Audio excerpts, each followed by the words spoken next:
Welcome, Scorpios. Hope y'all are doing well. It's going to be a tarot reading for August 21st to August 27th. So, welcome back, everybody. Been on the road for a bit, getting back into it. Been working on the Thoth deck and decided to pull out the Scorpio card, number 13, Death card, for y'all as we start off. It's a significator. All right, let's do 5 cards. Past, present, hidden influence, advice, likely outcome for Scorpios. Well, there you go. Funny, I was just looking at death symbology for Scorpio. Sun reversed for present. 2 of Wands reversed for hidden influence. Judgment reversed for advice. Wow. Tower. You got 4 major arcanas here, and you got some. How about these bookends? You got a death and a tower. Well, let's see what else we can get, because usually the major arcanas are more deeper spiritual level themes. Let's see, we've got a 3 of Pentacles. That's been coming up for a lot of people, kind of like apprenticeship or starting work.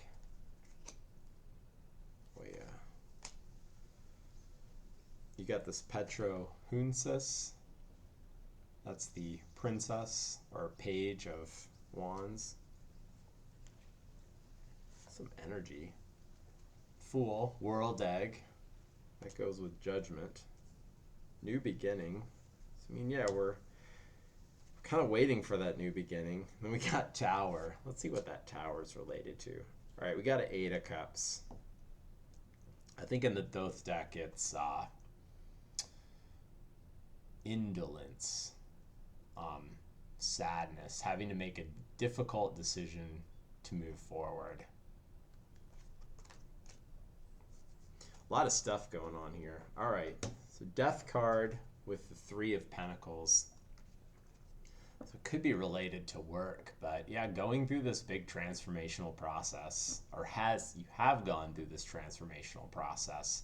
I think it maybe either affected or had a relation to kind of your job, the thing that you were dedicated. So it could be profession or hobby or something that you've been working on, but you've got this new beginning coming forward, but you got to go through this death process first.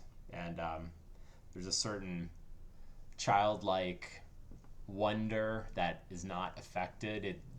It's like expecting that this is a natural part of what goes on in the world. And like I said, the child is the one that's not afraid. The child just takes it as it comes and then lets it go. Where it's the the people with more expectations, the people with more at stake per se. You've got the clergyman, this king. The clergyman's trembling, even though he's supposedly in touch with more the spiritual nature of the world. And the king here got trampled by the horse already, so this royalty was not immune from the impact of the death experience. But this flag, he heralds a new beginning. So he has the white lily on the black background, much like. Check out. I really do think it's a Scorpio symbology for the White Sox too. That's why I'm doing Scorpio today, even though I've had some mutable signs. I started with the mutable signs. But then present here is, you've got Sun reversed. And I think Sun reversed is still a good card. The Sun could be considered the best card in the deck. So I really think that there's an emerging from this death experience. And then this, what I have in the Voodoo deck, this Hunsus, corresponds to Page of Wands. So it's like this new inspired beginning. Maybe the reason that's reversed, maybe there's a little bit of residual here, or something that is still in the works.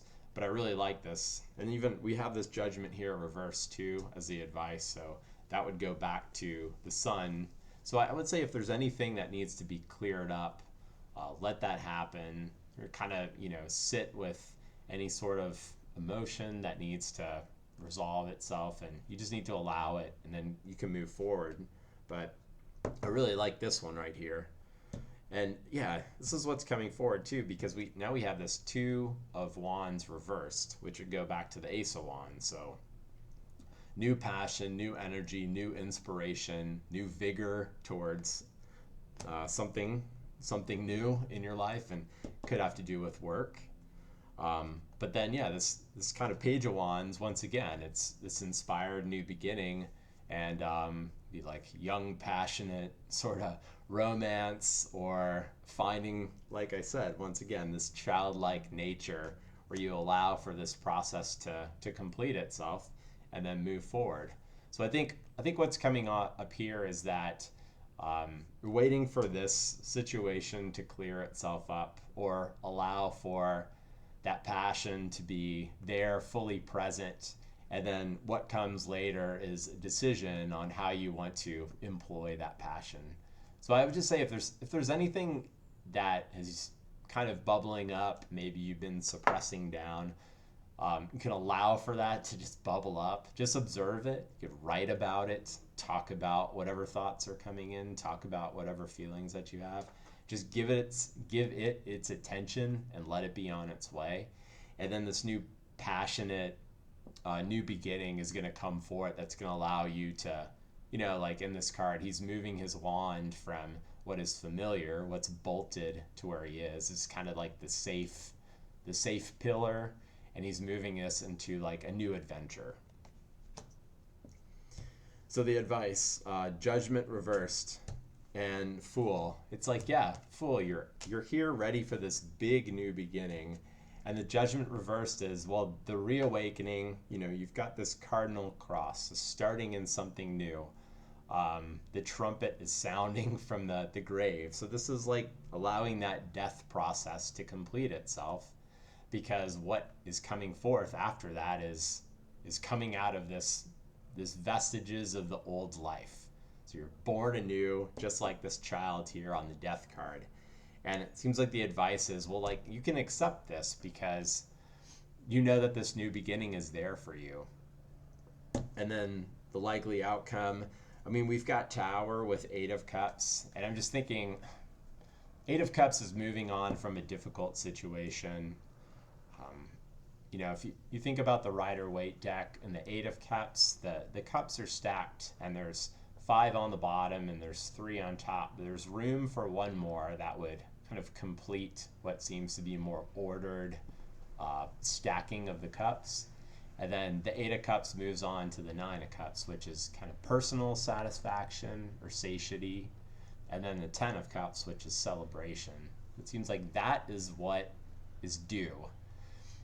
When I see Tower, I don't think it has to be bad. I don't think it has to be a big sort of, what we associate with the Tower moment. Something major, unexpected, that just comes in and rattles the foundation. I do point to the Crown here as well. There's a way of thinking that can be unseated too, because this lightning is striking that. The Crown then falls off. So, you can consider the Crown as kind of being a safe, sort of established form of thinking, but then it's rocked at its core and goes off. But it's all for your benefit ultimately. So I think, like, if there is kind of maybe an emotional, difficult thing that needs to be left in the past, it can do that. It can be done, because what is due for you is a great new beginning. We have so many major arcanas here that I think that this is it's a large theme. It's less superficial and more deeper within. But you've got the Sun here. You've got these death cards, or Tower and Death. So a lot of Mars, a lot of energy associated with this change.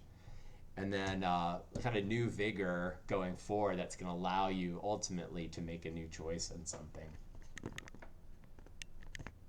So yeah, this is like a real big one. I like it. So hope you guys enjoyed, and finish out that experience if there is anything that's being held down, because I think the potential on the other side is really great. So I wanted to do Scorpio today. Because I was wearing the Sox hat, I was looking at kind of Scorpio White Sox relations. And I mean, the White Sox were my team growing up. I guess I don't follow it too much now, but my mind works to look for symbology in anything, any kind of logo or color scheme or numbers, and connect it with the stars and tarot and astrology. And I mean, so yeah, I see the hat in and of itself. You've got the S. So in the book Zodiac, Salt of Salvation, it talks about S, like ESSE, as in essential or essence, as being this substance of being. Of like in Spanish, S means he is or it is, so is, and or is, yeah, is is. And so when you have the substance of being related to the O and the X, which is more of a, you've got a yoni lingam symbology there. So it's like the symbolism of procreation. That's why I think the White Sox are a Scorpio team. Of course, you've got the color scheme, the black and the white, just like Death card. And then I was looking back at, I mean, the reason I was a fan of them growing up is because of their, like Frank Thomas was my favorite guy to watch growing up. And I was like, okay, well, he was 35. And I don't know, 3 + 5 = 8. Scorpio's 8th sign. Then you had the most famous White Sox, well-known guys associated with the team was Ozzie Guillen, because he played for the team and then he coached him, and he was number 13. So there you go, number 13, just like the Death card. I thought it was interesting. Even now, Frank Thomas's his commercials have to do with sexual performance pills. So I mean that's kind of very Scorpio related too, even though he himself is not a Scorpio. But I was also thinking, Paul Konerko, I saw he's born on June 5th, so there's 3-5 again. And then on the World Series team, you had Jermaine Dye, so Dye, Death, kind of related there once again. But even that team, I was looking back at the roster, and it just seemed like there was a bunch of players that were kind of pulled from other teams, or maybe had more success before, and then things were kind of waning with another team, so they were pulled over to this team, and then they just performed very greatly. I'm talking about the 2005 teams. You had, I think, Jai was on the Royals, and you had El Duque, and you had Freddie Garcia, and you had Podsednik they got from a trade, and I don't know if I could think about anything else. Przinski, he was a Twin, and now he was the man on the White Sox. So, yeah, there you go. Maybe more about the White Sox than you needed to or cared to know, but there you go. So, I hope you guys enjoyed the reading and this presentation today, and I'll see you guys on the next one. Until then, later.